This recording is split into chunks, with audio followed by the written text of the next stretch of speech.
হ্যাঁ জান বলো। টাকা জোগাড় তো হয়ে গেছে, কোথায় আসতে হবে তুমি সেটা আমাকে বলে দাও। বাহ বাহ বাহ,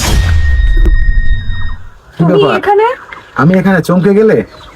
কিসের টাকার জন্য জোগাড় হয়ে গেছে বললে?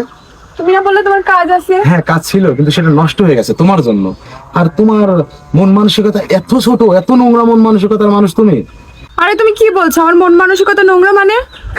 হাসালে তুমি, ঠিক আছে, এত কষ্টের মধ্যেও হাসালে। তুমি এখনো বুঝতে পারতেছো না তোমার মন মানসিকতা নোংরা কেন? তুমি কতটা নিকৃষ্ট হলে মানুষ এই কাজটা করতে পারে? তুমি আমাকে ভালোবাসো না?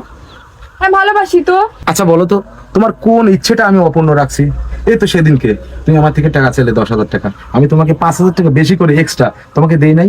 দিছি। কিন্তু তারপরেও তুমি এত বড় জঘন্য কাজটা করলে কিভাবে? আমার ভাবতেও অবাক লাগছে, বুঝছো? তোমার মতো একটা মানুষের সঙ্গে আমি সম্পর্ক করছি। শোনো, আমার না ভুল হয়ে গেছে, তুমি আমাকে ক্ষমা করে দাও। শোনো, সব ভুলের ক্ষমা চেয়ে সমাধান হয় না, বুঝছো?